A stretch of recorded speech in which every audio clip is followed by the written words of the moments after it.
मेरे ख्याल में उन्होंने जो बयान दिया है इसको बिल्कुल सही रिसीव नहीं किया गया। इसको गलत बात थी ये।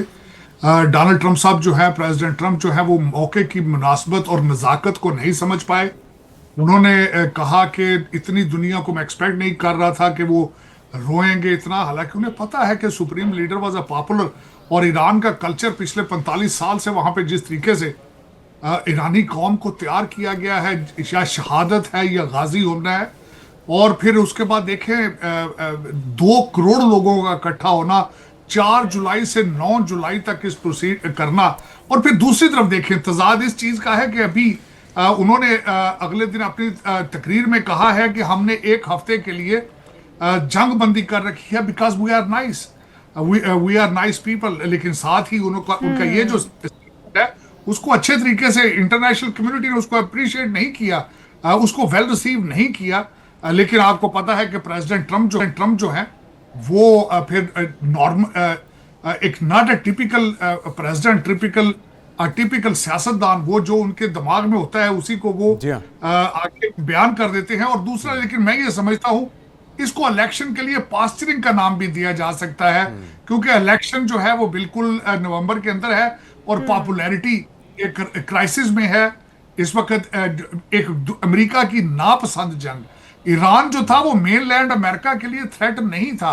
उन्हें कौम को बताना होगा कि हम वहां क्यों गए। तो मेरे ख्याल में इलेक्शन के लिए पास्चरिंग भी कर रहे हैं वो। बिल्कुल, इसको वो भी ये नाम जो दिया। दो पहलू आपने बताया ये बिल्कुल ठीक है तारड़ साहब, लेकिन एक ये चीज़ एक्सेप्टेंस भी तो है इस बात की कि वो मिस कैलकुलेट कर गए। जो उन्हें बताया गया या जो उन्हें ब्रीफ किया गया, हकीकत उसके बरक्स थी। वो ये भी कह रहे हैं ना कि उन्हें अंदाज़ा नहीं था कि लोग उनसे इतनी मोहब्बत करते हैं ईरानी, और इतनी बड़ी तादाद में जमा है। तो जो वो समझ कर ईरान पर चढ़ दौड़े, हकायक उसके बरखिलाफ थे या उससे मुख्तलिफ थे। ये एक्सेप्टेंस भी तो है एक तरह की इस बयान में।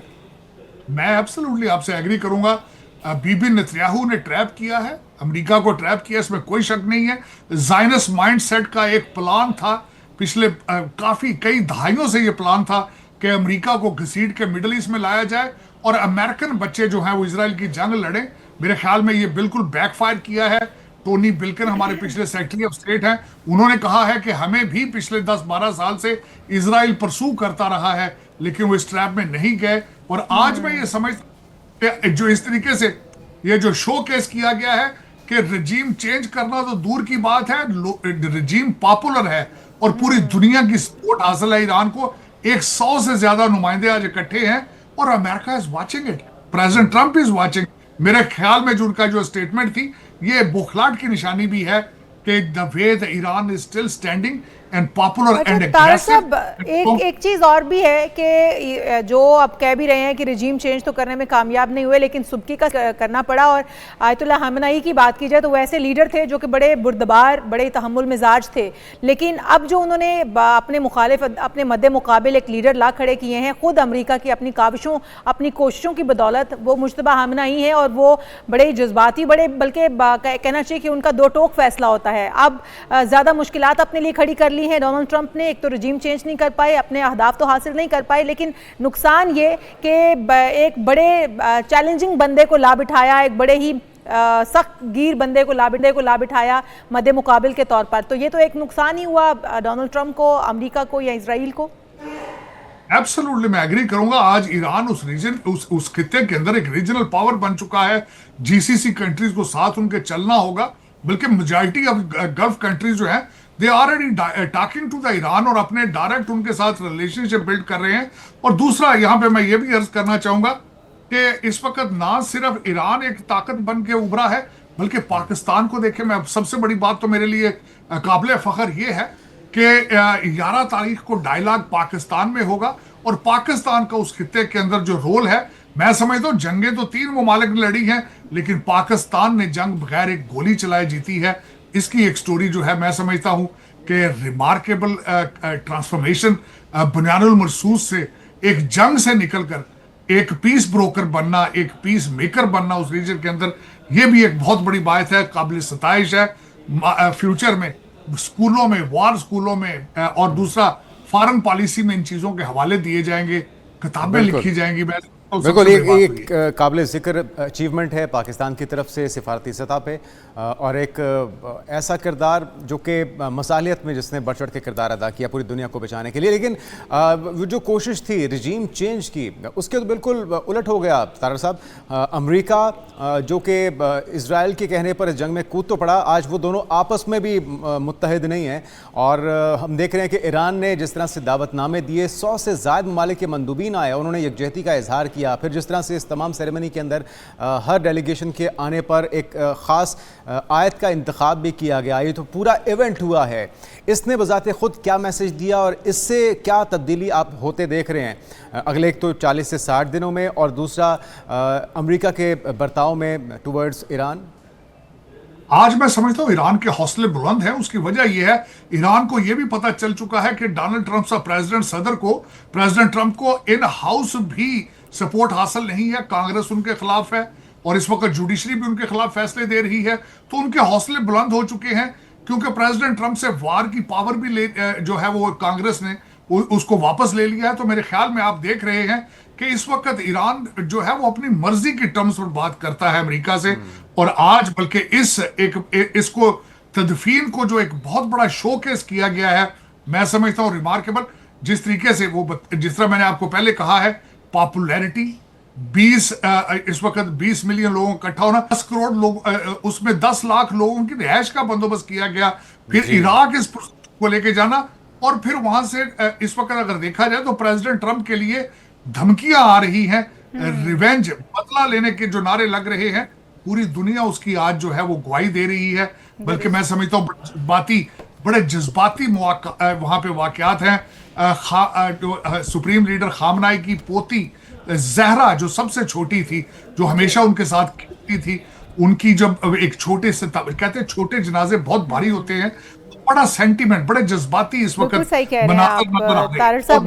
जो मनाजिर देख रहे हैं हम लोग भी, जो हमने मनाजिर विटनेस किए हैं, यकीनन वो बहुत तकलीफ दे मनाजिर थे। अगर हम थोड़ा सा चले जाए डोनाल्ड ट्रंप की अब तक की सारी कार्रवाई और जो कुछ उन्होंने गेन किया और जो कुछ उन्होंने लूज़ किया उस पर, तो आप समझते हैं कि ईरान को अगर देखें तो ईरान में आप भी बता रहे हैं कि अभी भी नारे ये लगाए जा रहे हैं डोनाल्ड ट्रंप के अगेंस्ट के बदला लिया जाएगा, और इसीलिए आयतुल्लाह खamenei की शहादत के बाद भी उनकी तदफीन नहीं की गई थी, नमाज जनाजा नहीं करवाया गया था कि जब तक हम बदला नहीं ले लेते इन शहादतों का तब तक तदफीन नहीं की जाएगी। तो आप समझते हैं कि ईरान ने अपना बदला पूरा कर लिया है, या ईरान अभी भी अपना, जैसा नारे भी अभी भी लग रहे हैं, तो डोनाल्ड ट्रंप से और भी कुछ बदले में हासिल करना चाहते हैं? क्या कुछ गेन किया ईरान ने और क्या कुछ लूज़ किया अमेरिका ने? देखिए, मेरी नजर में अगर देखा जाए तो आज मैं बड़ा क्लोजली वॉच कर रहा था जब CNN अमेरिकन एक चैनल है, उसको अलाउ किया गया है कि ईरान के अंदर से वो कवरेज करें, और वो मुख्तलिफ ईरानी खवातीन से आज वो इंटरव्यू ले रहे थे। तो एक खातून ने बड़ी खूबसूरती के साथ ये बात की। उन्होंने कहा कि इतनी तादाद में लोगों का बाहर निकल कर अपने सुप्रीम जो लीडर है उसका जनाजा पढ़ना, ये कामयाबी है। मैं इसको बिल्कुल टोटली एग्री करूंगा। आज अगर देखा जाए, जिस रिजीम को तब्दील करने गए थे, ईरान के 7 टुकड़े करने गए थे, फिर उसके बाद जो प्लान बी था कि जीसीसी कंट्रीज आपस में लड़ें और फिर ग्रेटर इजराइल का ख्वाब जो है दिखाना और करना, फिर और अमेरिकन एम्बेसडर का उसको इंडोर्स करना, वो सारे ख्वाब जो हैं वो चकनाचूर हो चुके हैं। और मैं समझता हूं कि आज जितनी अवाम वहां पे निकल चुकी है, फिर उसके बाद इसको कुम लेकर जाना उनके ताबूत को, फिर उसके बाद उन्हें हजरत अली के रोजा मुबारक पर, हजरत इमाम हुसैन के रोजा मुबारक पर ले जाना, फिर इराक में जाना और वहां के प्राइम मिनिस्टर का इस सारी तदफीन के चीजों में शामिल होना। और मैं समझता हूं 100 से ज्यादा, जिस तरह आपने खुद फरमाया है कि 100 से ज्यादा लोग, आज पूरी दुनिया जो है मैं समझता हूं वो ईरान के साथ खड़ी है। और मेरे ख्याल में this is the biggest loss America has. और दूसरा एक सबसे बड़ी बात करना चाहूंगा, ये इजराइल जो है वो अपनी पॉपुलैरिटी लूज करता जा रहा है। आज दुनिया का सबसे बड़ा नफरत ज़दा अगर शख्स है तो वो बीबी नेतन्याहू है, और अमेरिका के अंदर अब उनके खिलाफ जो है आवाजें उठ रही हैं।